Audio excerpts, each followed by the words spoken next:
صلوات پڑھیں گے.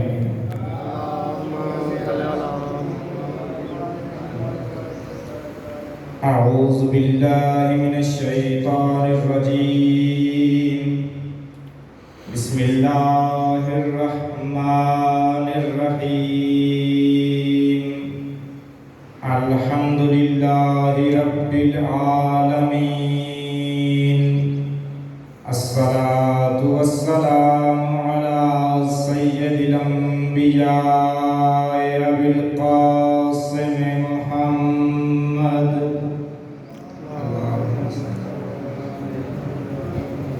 وآلہ الطیبین الطاہرین المعصومین. اما بعد فقد قال اللہ تبارک وتعالی فی کتاب المجید والفرقان الحمید وقولہ الحق.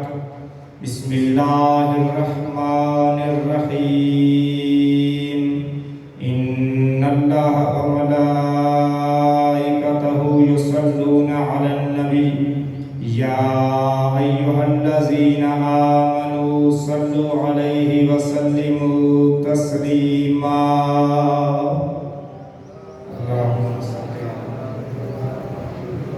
وقال رسول اللہ صلی اللہ علیہ وآلہ وسلم ان الحسین مصباح الہدی وسفینۃ النجات نعرہ حیدری. صلوات پڑھیں.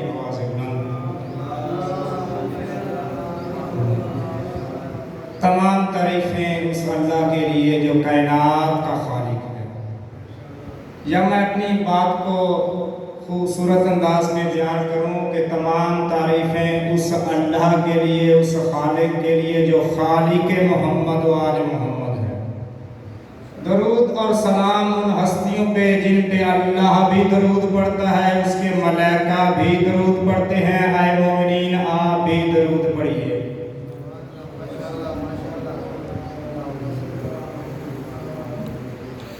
کائنات کے رسول کا فرمان ہے جو ہم کہتے ہیں بآواز بلند صلوات.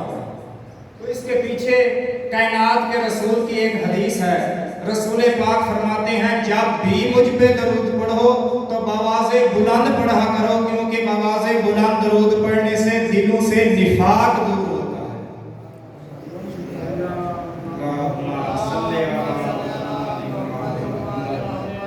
ایک مرتبہ مولا علی علیہ السلام اور کائنات کے رسول دونوں بھائی اکٹھے بیٹھے ہیں. کائنات کے رسول نے فرمایا اے علی کیا میں تجھ سے ایک خوبصورت حدیث بیان نہ کر دوں؟ مولا علی علیہ السلام نے فرمایا یا رسول اللہ آپ تو جب بھی کوئی حدیث بیان کرتے ہیں وہ خوبصورت ہوتی ہے.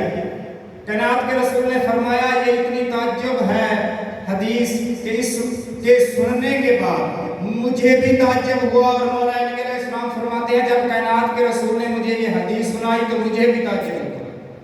کائنات کے رسول نے فرمایا کہ ایک مرتبہ میں بیٹھا کہ جبرائیل علیہ السلام نازل ہوئے اور جبرائیل علیہ السلام نے کہا کہ اللہ فرماتا ہے کہ جب بھی کوئی بندہ محمد پر درود پڑھتا ہے اور اس کے ساتھ آپ کی آل پر بھی درود پڑھتا ہے تو میں اللہ اس بندے پر 70 مرتبہ درود پڑھتا ہوں.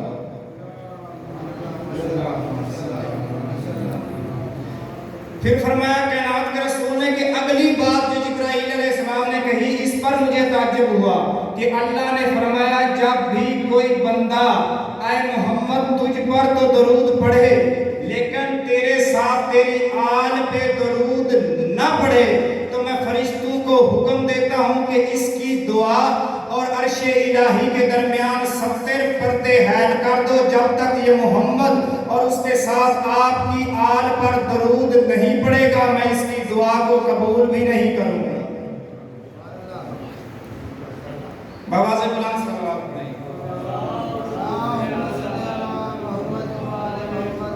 میں نے ایک حدیث کائنات کے رسول کی تلاوت فرمائی ہے کہ ان الحسین مصباح الہدی وسفینۃ النجات. بے شک میرا حسین ہدایت کا چراغ ہے اور کشتی ہے نجات کی. تو دیکھتے ہیں کہ کن کن کو نجات ملی ہے حسین علیہ السلام کے وسیلے سے. اولو العزم انبیاء تک مولا امام حسین علیہ السلام وسیلہ بنے ہیں۔ اور صرف انبیاء نہیں، فطرس جیسے فرشتے کو بھی نجات ملی ہے میرے مولا امام حسین علیہ السلام کے وسیلے سے، یعنی فرشتوں کو بھی اگر نجات ملتی ہے تو مولا امام حسین علیہ السلام کے وسیلے سے۔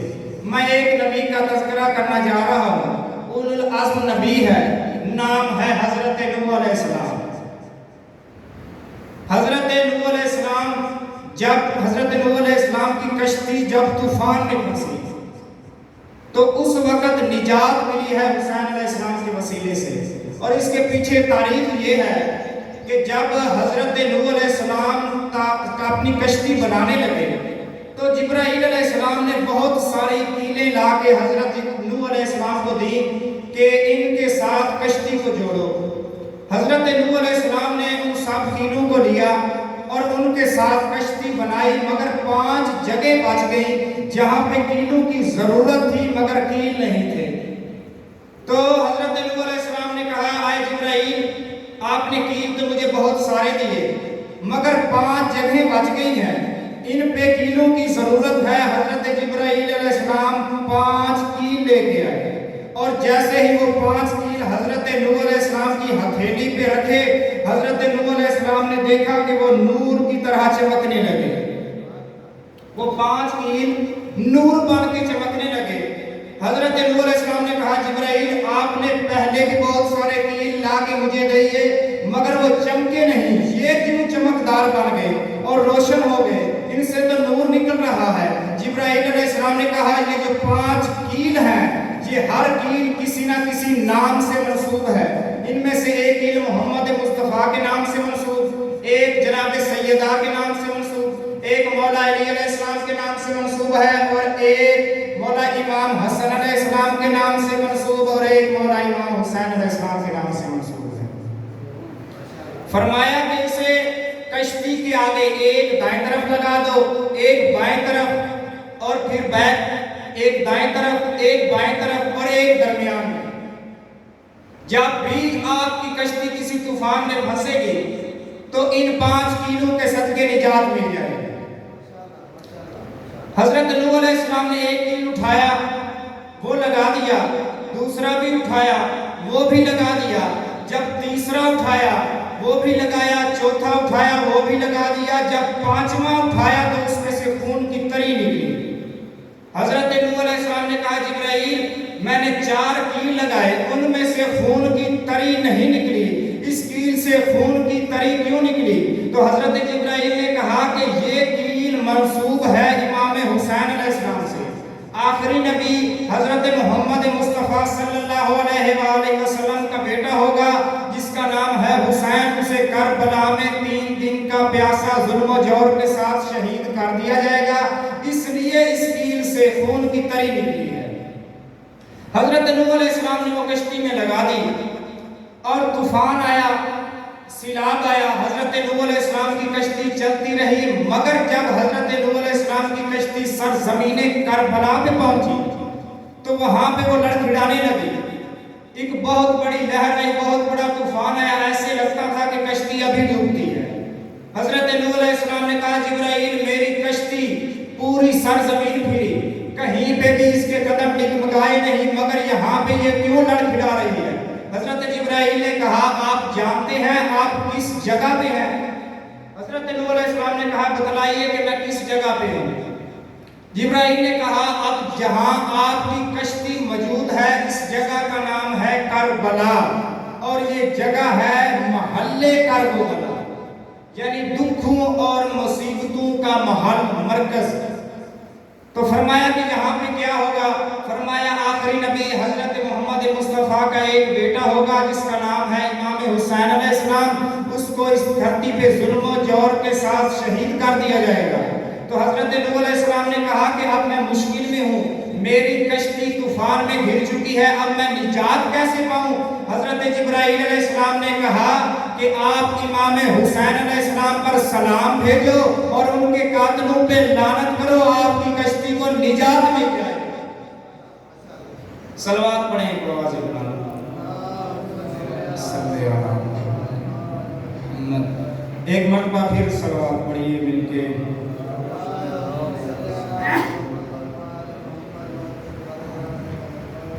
اسی طرح بہت سارے واقعات ہیں جن میں نجات ملی ہے لوگوں کو امام حسین علیہ السلام سے۔ حضرت نوح، حضرت عیسیٰ جب سرزمین کربلا سے گزرے تو انہیں ایک چوٹ لگی پاؤں پہ، اور پوچھا حضرت عیسیٰ علیہ السلام نے کہ آخر مجھے اس سرزمین پر کیوں چوٹ لگی؟ تو انہیں بھی یہی جواب ملا کہ اس سرزمین پر آخری نبی جو ہوگا انہیں یہاں ظلم و جور کے ساتھ شہید کر دیا جائے گا۔ حضرت عیسیٰ علیہ السلام نے امام حسین علیہ السلام پر سلام کیا اور ان کے قاتلوں پہ لعنت کی۔ اور سب سے زیادہ تاریخ میں ہے، روایات میں ہے کہ حضرت ابراہیم علیہ السلام انہوں نے اپنی قوم کو وصیت کی تھی کہ جب بھی آپ پر کوئی مشکل وقت آئے تو اس وقت امام حسین علیہ السلام پر سلام بھیجنا اور ان کے قاتلوں پہ لعنت کرنا۔ میں ایک روایت بیان کر دیتا ہوں کہ ایک بیمار کو شفا ملی ہے امام حسین علیہ السلام کے وسیلے سے۔ امام حسین علیہ السلام کوفے میں ہیں، ایک شخص بیمار ہوا ہے۔ مولا امام حسین علیہ السلام کو پتہ چلا کہ ہمارا ایک محب بیمار ہے، ہم سے محبت رکھتا ہے۔ مولا امام حسین علیہ السلام اس کی عیادت کرنے کے لیے گئے، اس کا پتہ کرنے کے لیے گئے۔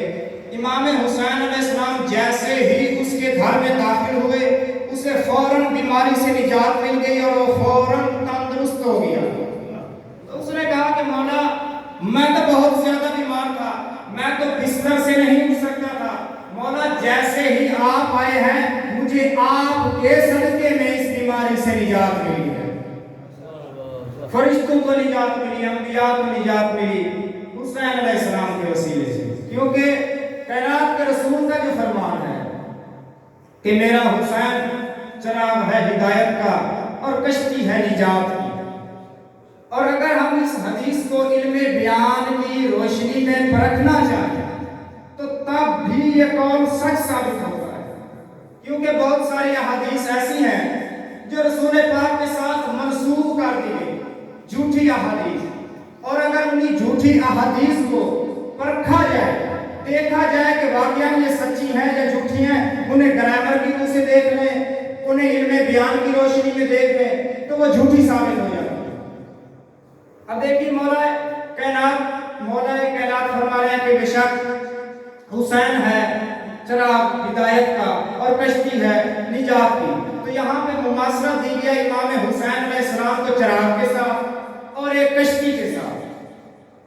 اب دیکھیے کہ مولا امام حسین علیہ السلام چراغ کی مانند ہے یا نہیں، کشتی کی مانند ہے یا نہیں، نجات دیتے ہیں یا نہیں۔ ان صورتوں میں اگر دیکھا جائے تو یہ احادیث سچی ثابت ہوتی ہے، کیونکہ مولا امام حسین علیہ السلام لوگوں کو اندھیروں سے نکال کر روشنی کی طرف لانے والے ہیں، اور چراغ کا کام بھی یہی ہے کہ چراغ کیا کام کرتا ہے؟ اندھیرے کو ختم کرتا ہے اور روشنی پیدا کر دیتا ہے۔ صلوات پڑھیں گے۔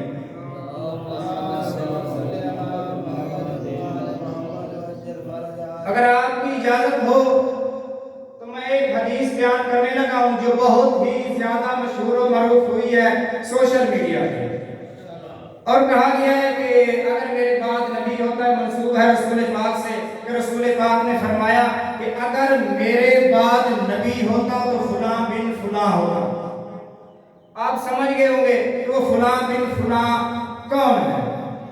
تو اگر ہم اس حدیث کو علم بیان کی روشنی میں دیکھیں کہ کیا واقعی اس فلاں بن فلاں میں نبی جیسی خصوصیات پائی جاتی ہیں یا کہ نہیں، تو یہ حدیث سچی ثابت نہیں ہوگی، کیونکہ آدم سے لے کے عیسیٰ تک کوئی بھی نبی ایسا نہیں گزرا جس نے پہلے اللہ کے دین کی مخالفت کی ہو، پہلے بت پرستی کی ہو اور بعد میں وہ نبی بن گیا ہو۔ صلوات پڑھیں۔